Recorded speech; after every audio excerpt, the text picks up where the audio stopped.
একটা মিনিট ভেবে দেখেন যে আমরা যেমনি বসে আছি চুপচাপ প্যান্ডেলটার মধ্যে, তো হঠাৎ করে আমরা দেখতেছি যে লাইটগুলো ঠাস ঠাস করে ভাঙতেছে, এই প্যান্ডেলটা ছিঁড়ে গেছে, স্টেজটা ভাঙ্গা পড়ে গেছে, সবগুলো বাঁশের খুঁটি ভাঙ্গা গেছে, সবগুলো তার লাইট সিস্টেম তস্তস হয়ে গেছে।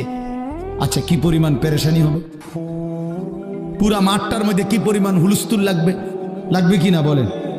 সবাই তখন সিরিয়ালে বাইরে, না সিরিয়ালে কথা বলেন না কেন? যে যেভাবে পারে, ঠিক না বলেন? তো ঠিক আল্লাহ তাআলা বলে, বান্দা একদিন ইসরাফিল ফু দিবে, এই জমিন কেঁপে উঠবে পুরাটা একসাথে, আর এই সময় বিকট শব্দ হবে।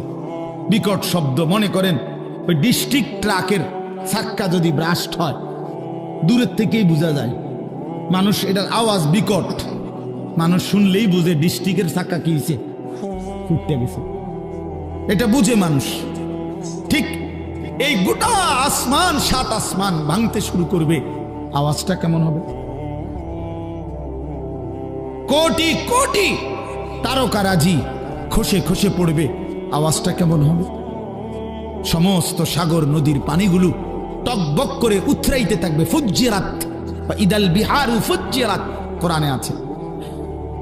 জ্বলন্ত টকবগে আগুনের মধ্যে যেরকম পানি গটগট করে আওয়াজ করে, সব পানি, সাগর নদী পুকুর খাল বিলের পানিগুলো এভাবে উথরাইয়া শূন্যে মিলায় যাবে, শূন্যে মিলায় যাবে।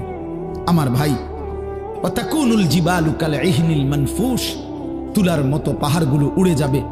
তো আল্লাহ তাআলা বলেন, এই সময় ইয়াউমা ইয়াকুনুন নাসু কাল ফারাশিল মাবসুস, এই কোটি কোটি মানুষ তখন বিক্ষিপ্ত পতঙ্গের মতো, এই যেটা আপনি কইলেন এই মাত্র, যে যেদিকে পারে এদিকে ছুটবে, ঠিক এটাই বিক্ষিপ্ত পতঙ্গ। মানে হলো ওই উলু পোকা সাদা সাদা, এগুলো যখন লাইট এবং আগুনের কাছে আসে তখন চারিদিক থেকে উইরা উইরা আসে, যে যেদিক থেকে পারে আসে উইরা উইরা আইসাই এই আলোর মধ্যে আগুনের মধ্যে ঝাঁপ দিয়া দিয়া যে যেখানে পড়ে মরে যায়।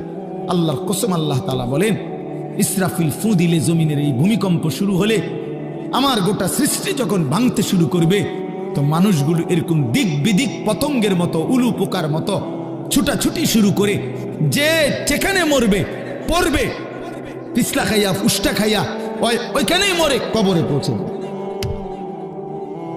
কারণ এই এখন তো আর কেউ কাউকে কবর দিবে না। কবর দিবে কেনা? স্বাস্থ্য ভাই হাতে তো দৌড়ে